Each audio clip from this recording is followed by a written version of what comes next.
Hello everyone, I'm Abhishek and once again I welcome you all to my YouTube channel ज्ञान दर्शन bye अभी।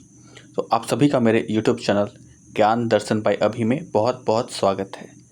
तो आज का जो हमारा सेशन रहने वाला है वह गुप्ता एम्पायर से जुड़ा हुआ होगा, जिसमें हम लोग गुप्ता एम्पायर का पहले एक ब्रीफ समरी देखेंगे, कुछ इंपॉर्टेंट पॉइंट को डिस्कस करेंगे और उसके बाद फिर उससे जुड़े हुए जो महत्वपूर्ण मल्टीपल चॉइस क्वेश्चंस हैं और वैसे क्वेश्चंस जो कि पिछले एग्जाम्स में आ चुके हैं अभी तक, यानी कि इंपॉर्टेंट प्रीवियस ईयर क्वेश्चंस, उसे भी हम लोग यहाँ पर डिस्कस करने का कोशिश करेंगे। ठीक है, यह जो सीरीज सेशन है पूरा आपका, यह यूपीएससी एग्ज़ाम से जुड़े हुए बेसिकली तैयारी में आपके सहायता करेंगे। इसके अलावा अदर स्टेट पीसीएस एग्ज़ाम जैसे कि PPSC, UPPSC, JPSC and MPPSC जैसे महत्वपूर्ण एग्ज़ाम्स के लिए भी यह काफ़ी उपयोगी रहने वाले हैं। ठीक है, तो आज का जो सेशन है उसका हम लोग शुरुआत करते हैं। ठीक है, so let's begin the session.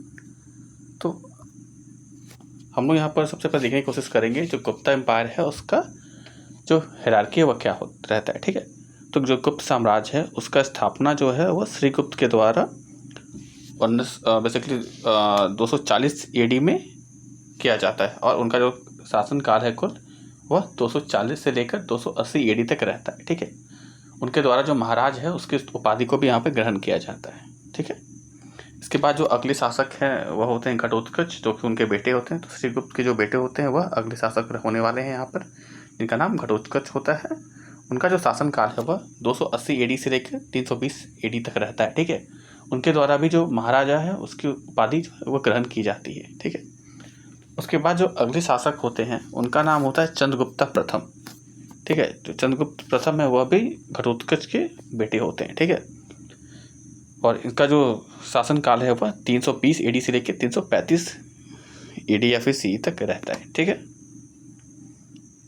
फिर यहाँ पे हम देखने की कोशिश करेंगे जो यहाँ पे चंद्रगुप्त प्रथम है उनके द्वारा महाराजा धीराज का जो उपाधि वह ग्रहण किया जाता है, जबकि इससे पहले जो शासक रहते हैं उनके द्वारा महाराज की उपाधि जो वह ग्रहण की जाती है। ठीक है, इनके द्वारा जो महत्वपूर्ण कुछ इनका जो योगदान है वह देखते हैं हम लोग एक बार। तो सबसे पहले क्या होता है कि ये जो है वो मगध साम्राज्य है उसे प्राप्त करते हैं शादी के माध्यम से, यानी मैट्रिमोनियल अलायंस के थ्रू। तो वो क्या होता है कि लिच्छवी की जो राजकुमारी है कुमार देवी, उनसे इनकी शादी होती है। उसकी शादी के उपरांत उन्हें मगध जो है उन्हें शादी में मिलता है। ठीक है, इसके बाद क्या होता है कि इन्होंने जो मिलिट्री कॉन्क्वेस्ट है उसके थ्रू क्या होता है कि जो गंगा से लेकर जो प्रयागराज का क्षेत्र है पूरा उसे यह एक्वायर कर लेते हैं अपने अंदर। ठीक है, अपने साम्राज्य के अंदर। ठीक है, इसके बाद क्या होता है इनके द्वारा ही issued a gold coins in the joint name of his queen and himself. ठीक है, तो पहले शासक होते हैं चंद्रगुप्ता प्रथम, जिनके द्वारा सिक्के का जो है सिक्का बेसिकली चलाया जाता है, जिसमें उनका उनके राजकुमारी दोनों का जो चित्र है वह उसमें वर्णित होता है। ठीक है, इसके बाद अगले जो शासक आते हैं वह समुद्रगुप्त होते हैं। तो समुद्रगुप्त जो है वो भी इनके जो चंद्रगुप्ता प्रथम है उनके बेटे होते हैं। ठीक है, तो इनका जो शासन काल है वह 350 एडी से लेके 380 एडी या फिर 380 सी जो है, जिसे जो भी बोली एडी या सी दोनों सिमिलर ही होता है, तो इस बीच तक चलता है। ठीक है, यहाँ पे क्या होता है कि वह एक मिलिट्री जीनियस होते हैं। ठीक है, साथ ही साथ एक अच्छे पोइट भी होते हैं। ठीक है, उन्हें परम भागवत भी कहा जाता है और उन्हें विक्रम नाम से भी उन्हें बहुत जगह पर दर्शाया गया है। ठीक है, इनका जो उपलब्धि है वह आपका इलाहाबाद का जो पिलर इंस्क्रिप्शन है प्रयाग प्रशस्ति, जो कि उनके दरबारी कवि हरिसेन के द्वारा वर्णित है, उसमें हमें डिटेल में देखने को मिलता है। ठीक है, इसके बाद क्या होता है इन्होंने क्या किया था कि अपने शासनकाल में जो गंगा वैली है वहाँ के 9 राजाओं को यह हरा चुके थे, और उसके अलावा जो साउथ है वहाँ के ये 12 राजाओं को हरा चुके थे, और जो जंगली ट्राइब थे, फॉरेस्ट ट्राइब के जो लोग थे, उन्हें भी टोटल 18 फॉरेस्ट ट्राइब को भी इनके द्वारा हराया जा चुका था। ठीक है, यानी उन्हें कहीं ना कहीं ब्रीफ जो एक वॉरियर जो है योद्धा के रूप में इन्हें यहाँ पर दर्शाया गया है, या फिर इन्हें इनकी पहचान जो एक अच्छे योद्धा के रूप में होती है, इसीलिए इन्हें भारत का नेपोलियन भी कहा जाता है। ठीक है, इनका जो क्षेत्र का फैलाव है वह हिमालय से लेके आपका नीचे आपका गोदावरी नदी तक, और वेस्ट में अफगानिस्तान तक, और ईस्ट में ब्रह्मपुत्र यानी लगभग आज के असम या अरुणाचल के आसपास का क्षेत्र है वहाँ तक इनका साम्राज्य फैला हुआ था। यानी लगभग सबसे अच्छे देखा सबसे जो बड़ा साम्राज्य है वो भारत के इतिहास में वह समुद्रगुप्त के समय ही रहता है। ठीक है, विंसेंट स्मिथ जो है वह इन्हें इंडियन नेपोलियन के नाम से कहते हैं, वह कहीं ना कहीं इन्हें दर्शाते हैं। ठीक है, इसके अलावा क्या होता है, इनके द्वारा अश्वमेध यज्ञ भी किया जाता है। यह जो थे वह धार्मिक जो सहिष्णु थे, यानी कि ये रिलीजियस टॉलरेंट थे, तो किसी रीजन के प्रति इनका कोई भेदभाव नहीं रहता था। ठीक है, लेकिन इनके द्वारा जो धर्म चुना गया था वो वैष्णव था, तो ये वैष्णव धर्म के अनुयायी थे। ठीक है, इसके अलावा क्या होता है, जो श्रीलंका के जो राजा हैं मेघवर्मन, उन्हें आपका जो बोधगया में जो मॉनेस्ट्री बना हुआ है, ठीक है, उसे निर्माण करने का जो आपका अनुमति है वह समुद्रगुप्त के द्वारा ही, जो श्रीलंका के राजा होते हैं मेघवर्मन, उन्हें दिया जाता है। ठीक है, इसके अलावा क्या होता है कि सोने का सिक्का भी जो है वह इनके द्वारा इशू किया जाता है। ठीक है, इसके बाद जो अगले शासक होते हैं वह इनके बेटे होते हैं चंद्रगुप्ता द्वितीय। ठीक है, जिनका शासनकाल जो है 380 ईडी से लेकर 315 ईडी तक होता है। ठीक है, तो जो चंद्रगुप्त द्वितीय हैं, ये क्या है कि इन्होंने एक जो सौराष्ट्र या गुजरात का जो हिस्सा है वह इन्होंने अनेक्स किया था। ठीक है, इसके अलावा यह क्या करते हैं, जो अपना इनके जो बड़े भाई होते हैं रामगुप्त, उनका ये बेसिकली हत्या कर देते हैं। ठीक है, और उसके बाद जो गद्दी है उसे ये गद्दी पर ये बैठते हैं। ठीक है, तो उनका जो हत्या है वह क्यों करते हैं, यह भी यहाँ पे बताया गया है हमें कि जो रामगुप्त है वह कहने की कावर्ड यानी एक डरपोक राजा हुआ करता है। ठीक है, और क्या होता है कि जो शक जो उस वक्त जो घुसपैठिए थे उनके द्वारा उसके साम्राज्य पर अटैक किया गया, और युद्ध में हारने के बाद इन्होंने क्या किया था, जो अपनी राजकुमारी है या फिर राजकुमारी इनकी जो रानी थे, उन्हें यह शक रूलर को यह देने को तैयार हो गए थे। ठीक है, युद्ध में हारने के पश्चात, तो इसी से कहने के इसे अपमान मानते हुए जो चंद्रगुप्त द्वितीय हैं वह अपने बड़े भाई की हत्या करते हैं, और जो उनकी भाभी होती है रानी, उन्हें वहाँ से यह सबों से छुड़ाकर वह लेके आते हैं। ठीक है, इन्होंने जो है वो आपका मैट्रिमोनियल यानी शादी के थ्रू जो है आपका वो अलायंस बनाया था नागा और बताकस से। ठीक है, और जो महरूरी का जो आपका लोह स्तंभ है या फिर आयरन पिलर है महरूरी का, जिसमें अभी तक जंग नहीं लगा है, उस आयरन पिलर को भी स्थापित चंद्रगुप्त द्वितीय के द्वारा ही कराया गया था। ठीक है, इसके अलावा देखेंगे इनके ही जो कोर्ट है उसमें नवरत्न जो है वह बेसिकली रहते हैं। ठीक है, जो नवरत्न है उनका नाम क्या था, तो नवरत्न में जो वैसे लोग थे जो अलग अलग क्षेत्र में कहीं ना कहीं महारत हासिल करके रखे थे। ठीक है, जैसे कि आर्ट हो गया, लिटरेचर हो गया, साइंस हो गया। ठीक है, तो जैसे कि आपका इसमें धन्वंतरी थे जो कि एक कहने के एक अच्छे डॉक्टर थे, कालिदास एक पोइट थे, हरिशेन भी पोइट थे, अमर सिम्हा थे इसमें, और मीरा थे इसमें, घाटकर्णा थे इसमें,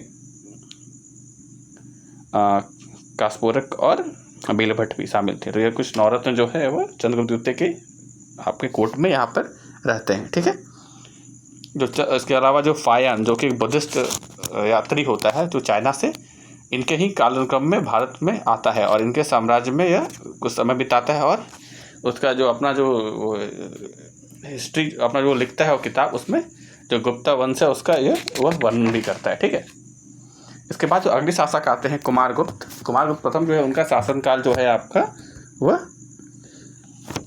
415 सीई से लेकर 455 सीई तक होता है। ठीक है, वह जो है वह चंद्रगुप्त द्वितीय के बेटे होते हैं। इनके शासनकाल में जो हून जो आक्रमणकारी होते हैं उनका अटैक होता है।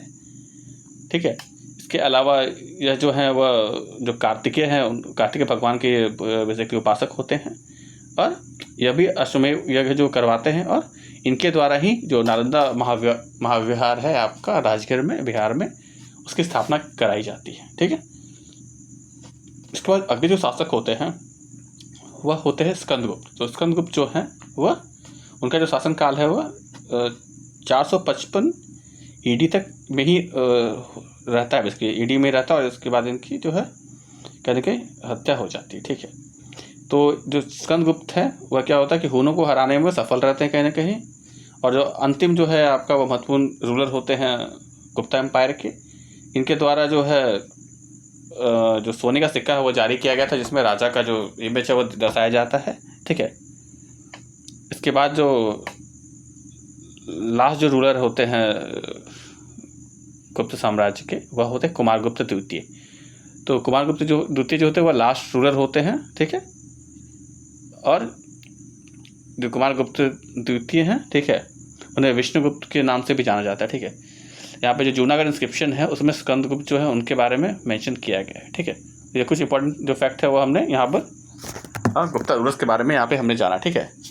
इसके अलावा हम लोग यहाँ पे देखेंगे कि गुप्ता जो पीरियड है उसे हम लोग यहाँ पर आखिर गोल्डन एज क्यों कहते हैं, ठीक है। तो गुप्ता एम्पायर को गोल्डन एज इसलिए कहते हैं क्योंकि यहाँ पर एक एफिशिएंट सेंट्रल गवर्नमेंट था, ठीक है, तो केंद्र की सरकार था यहाँ पे। इसके अलावा यहाँ पे क्या था कि एडवांसेस इन एस्ट्रोनॉमी था, ठीक है, तो मैथ्स का यूज़ करके ये लोग कहीं ना कहीं जो एस्ट्रोनॉमी है आपका उसमें अच्छा कर रहे थे, ठीक है। इसके अलावा हॉरोस्कोप वगैरह जो है आपका वह भी लोग उस समय यूज़ कर रहे थे। चेस जो है उसका सब खोज हो चुका था भारत में। यहाँ पे अनेक तरह के जो फिलोसफर्स है उसका यहाँ पर कहीं ना कहीं हमें देखने को मिलता है। लिटरेचर जो है आपका उस फील्ड में आपका कालिदास जैसे ग्रेट जो इंडियन शेक्सपियर के नाम से जिन्हें कहा जाता है वैसे लोग यहाँ पर उस वक्त उपस्थित थे। इसके अलावा यहाँ पे एक आर्किटेक्चर का व्यवस्था भी काफ़ी अच्छा था, जहाँ पे स्टोन से बने हुए यहाँ पे मंदिर मिलते हैं, स्तूपा बनाए जाते हैं, ठीक है। इसके अलावा मेडिसिन जो है उस फील्ड में भी काफ़ी अच्छा काम हो रहा था उस वक्त। इवन उस वक्त भी प्लास्टिक सर्जरी का कॉन्सेप्ट था और वैक्सीन जैसी चीज़ें जो है उस वक्त भी प्रचलन में थी, ठीक है। इसके अलावा जो मैथ्स है वह भी काफ़ी डेवलप हो चुका था उस वक्त। वहाँ पे अरबिक है, न्यूमेरल सिस्टम है, जीरो का जो सिद्धांत है वह भी इस वक्त आर्यभट्ट के द्वारा दे दिया जा चुका था, ठीक है। तो इन सब चीज़ों को देखते हुए कहीं ना कहीं इसे जो गुप्ता साम्राज्य है या उसे हम लोग भारत का स्वर्णिम जो काल है वह मानते हैं, ठीक है। तो अब हम लोग यहाँ से जो इंपॉर्टेंट क्वेश्चन है कुछ वह देखने की कोशिश करते हैं। इंपॉर्टेंट MCQ यहाँ पर देखेंगे हम लोग, ठीक है।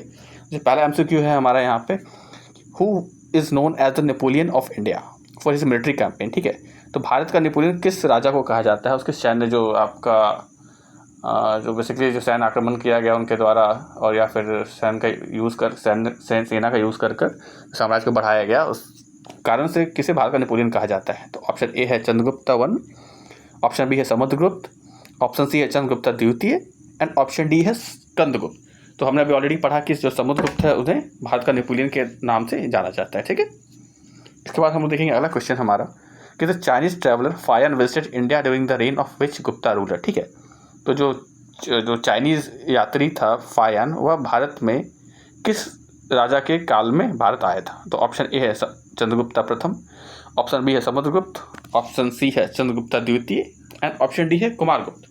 तो हमने ऑलरेडी पहले अभी डिस्कस कर चुके हैं हम लोग यहाँ पे कि चंद्रगुप्त द्वितीय जो है उसके शासनकाल में फायन भारत आए थे, ठीक है। तो ऑप्शन नंबर सी जो है इसका सही जवाब हो जाएगा। नेक्स्ट जो क्वेश्चन है हमारा वह है which Gupta king adopted the title of Vikramaditya, ठीक है। तो कौन से जो गुप्त शासक थे जिन्होंने विक्रमादित्य की उपाधि को ग्रहण किया था। तो ऑप्शन ए है चंद्रगुप्ता प्रथम, ऑप्शन बी है समुद्रगुप्त, ऑप्शन सी है चंद्रगुप्त द्वितीय एंड ऑप्शन डी है स्कंदगुप्त। तो इसका जो सही जवाब है वह हो जाएगा चंद्रगुप्त द्वितीय। तो चंद्रगुप्त द्वितीय के द्वारा एंड ऑप्शन नंबर सी जो इसका सही जवाब हो जाएगा, जिन्होंने विक्रमादित्य की उपाधि जो है वह ग्रहण की थी। नेक्स्ट जो हमारा क्वेश्चन है यहाँ पे, the Allahabad pillar inscription which give details of Gupta conquest, which details Gupta conquest, ठीक है, वर इशूड बाय विच रूलर, ठीक है। तो इलाहाबाद का जो पिलर इंस्क्रिप्शन है आपका वह जिसमें कि गुप्ता के द्वारा जो मिलिट्री कैंपेन किया गया था उसे दर्शाया गया यहाँ पे, ठीक है। तो वह किस शासक के द्वारा इसे इशू किया गया था, बनवाया गया था, ठीक है। तो ऑप्शन ए है अशोका, ऑप्शन बी है समुद्रगुप्त, ऑप्शन सी है हर्षा एंड ऑप्शन डी है चंद्रगुप्ता प्रथम। तो इसका सही जवाब हो जाएगा ऑप्शन नंबर बी समुद्रगुप्त, ठीक है। समुद्रगुप्त के द्वारा जो इलाहाबाद पिलर इंस्क्रिप्शन है उसे कहीं ना कहीं बनवाया गया था, ठीक है। और यहाँ पे जो उनके दरबारी कवि होते हैं हरिशेन, उनके द्वारा इसे कहीं ना कहीं लिखा गया था, ठीक है। नेक्स्ट क्वेश्चन है हमारा, Gupta period is often referred as, यानी जो गुप्ता काल है या गुप्त काल है उसे हम लोग और किस नाम से जानते हैं। तो ऑप्शन ए है आयरन एज, ऑप्शन बी है गोल्डन एज, ऑप्शन सी है silver age and option D है ब्रॉन्ज एज। तो इसका सही जवाब हो जाएगा जो गुप्ता पीरियड है उसे हम लोग गोल्डन एज के नाम से जानते हैं, यानी स्वर्णिम काल के रूप में हम इसे जानते हैं, ठीक है। उसके बाद हमारा जो नेक्स्ट क्वेश्चन है वह क्वेश्चन नंबर 6। तो who was the court poet of Samudragupta, तो समुद्रगुप्त है उनका दरबारी कवि कौन थे, ठीक है। तो ऑप्शन ए है कालिदास, ऑप्शन बी है हरिशेन, ऑप्शन सी है बाणभट्ट एंड ऑप्शन डी है विशाखदत्त, ठीक है। तो इसका जो सही जवाब है वह हो जाएगा ऑप्शन नंबर बी हरिशेन, ठीक है। हम लोग क्वेश्चन में जो थोड़ा है स्पीड मोड में रखेंगे क्योंकि एग्जाम का टाइम है, तो सब लोग के पास बहुत कुछ है पढ़ने को, ठीक है। तो आप लोग थोड़ा सा अगर डिटेल्स इस पर दिखना है या कुछ नोट करना है तो आप लोग वीडियो को स्टॉप करके क्वेश्चन अटेम्प्ट कर सकते हैं, या फिर जो कुछ इंपॉर्टेंट लग रहा है नोट्स तो आप उसे वीडियो स्टॉप करके यहाँ पे लिख सकते हैं, ठीक है। बट क्या कि एग्जाम में टाइम काफ़ी कम है तो हम लोग वीडियो को थोड़ा सा फास्ट मोड पे ही रखेंगे, ठीक है। तो नेक्स्ट क्वेश्चन है हमारा क्वेश्चन नंबर 7। तो the official language of the Gupta administration was, ठीक है। तो जो गुप्त साम्राज्य है उनका जो आधिकारिक भाषा है वह क्या था। तो ऑप्शन ए है प्राकृत, ऑप्शन बी है संस्कृत, ऑप्शन सी है पाली एंड ऑप्शन डी है तमिल। तो इसका जो सही जवाब है वो ऑप्शन नंबर बी हो जाएगा, यानी कि संस्कृत। तो गुप्त साम्राज्य है उनका जो आधिकारिक भाषा है वह संस्कृत होता है। ठीक है, नेक्स्ट जो क्वेश्चन है हमारा वह है question number 8। So the first known ruler of the गुप्त डायनेस्टी वॉज, यानी ठीक है जो गुप्त साम्राज्य है उनका जो पहले जो ज्ञात जो शासक है वो कौन थे। ठीक है, तो ऑप्शन ए है चंद्रगुप्ता 1, ऑप्शन बी है समुद्रगुप्त, ऑप्शन सी है श्रीगुप्त एंड ऑप्शन डी है घटोत्कच। तो हमने ऑलरेडी डिस्कस किया था कि जो गुप्त एम्पायर है या गुप्त साम्राज्य है उसकी स्थापना जो है वह श्रीगुप्त जी के द्वारा किया गया था। तो इसका जो सही answer option number C Srigupta हो जाएगा। ठीक है, तो अगेन यहाँ जो नेक्स्ट क्वेश्चन है आपका वो भी यही क्वेश्चन को रिपीट घुमा के पूछ रहा है कहीं ना कहीं आपसे, इसके फाउंडर कौन थे। यहाँ पे पूछ रहा है कि पहले ज्ञात शासक कौन थे, यहाँ पे पूछा फाउंडर कौन थे। तो दोनों सेम ही हो गए, श्रीगुप्त जो है इसके स्थापक होते हैं। ठीक है, नेक्स्ट जो हमारा क्वेश्चन है वह है during which ruler rain the famous play right and the poet Kalidas flourish. ठीक है, तो किस शासक जो गुप्त शासक के काल में जो प्रसिद्ध आपके जो कवि हैं कालिदास वह कहीं ना कहीं हमें देखने को मिलते हैं। तो इसका जो ऑप्शन है वह समुद्रगुप्त हो जाएगा, ऑप्शन ए, ऑप्शन बी है चंद्रगुप्ता द्वितीय, ऑप्शन सी है कुमारगुप्त एंड ऑप्शन डी है स्कंदगुप्त। तो इसका जो सही जवाब है वो ऑप्शन नंबर बी यानी चंद्रगुप्त द्वितीय हो जाएगा। तो चंद्रगुप्त द्वितीय के जो शासनकाल है उसमें कालिदास जो है वह कहीं ना कहीं उस वक्त प्रचलित होते हैं। ठीक है, जब प्रसिद्ध होते हैं, प्रसिद्ध कवि होते हैं। ठीक है, नेक्स्ट हमारा क्वेश्चन है वह क्वेश्चन नंबर 11 है।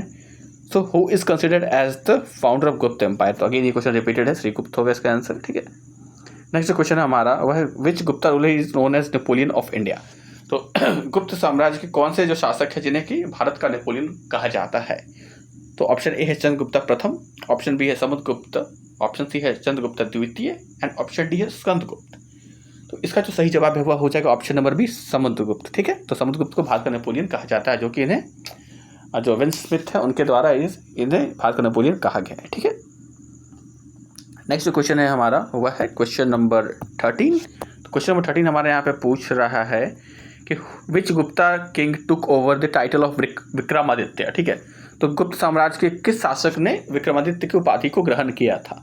तो ऑप्शन ए है चंद्रगुप्ता प्रथम, ऑप्शन बी है समुद्रगुप्त, ऑप्शन सी है चंद्रगुप्त द्वितीय एंड ऑप्शन डी है कुमारगुप्त। तो इसका सही जवाब हो जाएगा ऑप्शन नंबर सी चंद्रगुप्त द्वितीय। नेक्स्ट जो हमारा क्वेश्चन है वह है क्वेश्चन नंबर 14। तो क्वेश्चन नंबर 14 हमारे यहाँ पे कह रहा है कि the Gupta empire is often called as golden age of India due to advancement in which field. यानी कि जो गुप्त साम्राज्य है उसे हमेशा भारत का स्वर्णिम काल कहा जाता है। तो उसे किस क्षेत्र में जो उत्कृष्ट प्रदर्शन है उसके वजह से इसे जो स्वर्णिम काल है वह कहा जाता है। ठीक है, तो ऑप्शन नंबर ए है ओनली लिटरेचर, ऑप्शन बी है ओनली साइंस, ऑप्शन डी है literature art science and mathematics and option D है ओनली मैथमेटिक्स एंड मेडिसिन। तो इसका सही जवाब हो जाएगा option number C literature art science mathematics. ठीक है, इन सभी क्षेत्रों में उस वक्त जो है वो उत्कृष्ट प्रदर्शन जो है वह गुप्त साम्राज्य के द्वारा किया जा रहा था। ठीक है, इसमें मेडिसिन भी होगा। ठीक है,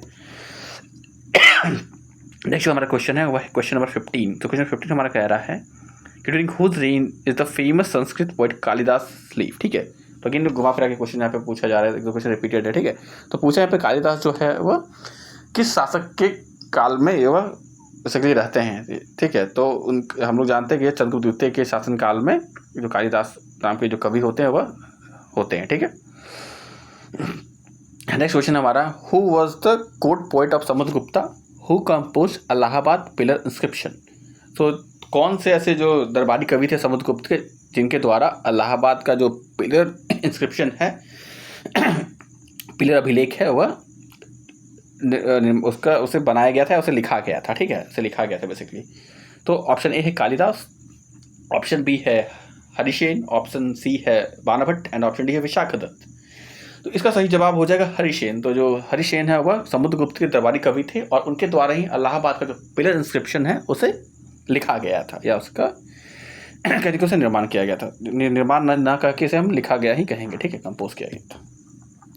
नेक्स्ट जो हमारा क्वेश्चन है वह है question number 17। So what was the official language of Gupta administration. तो गुप्त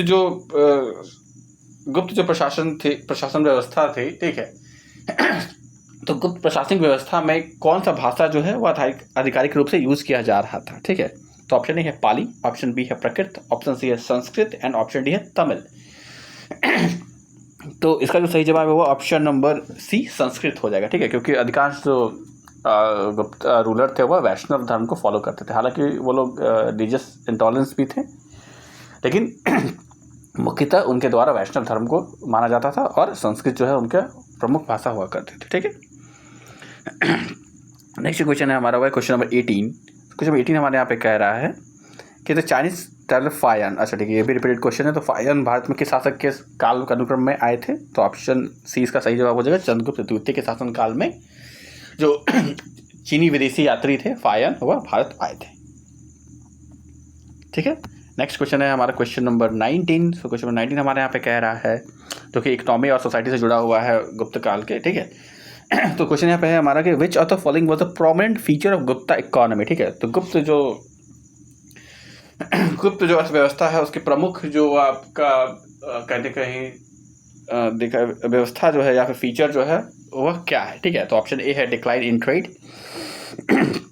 ऑप्शन बी है strong inland and overseas trade network, option C है barter system and option D है डिपेंडेंस ऑन स्लेव ट्रेड्स या फिर स्लेव लेबर, ठीक है।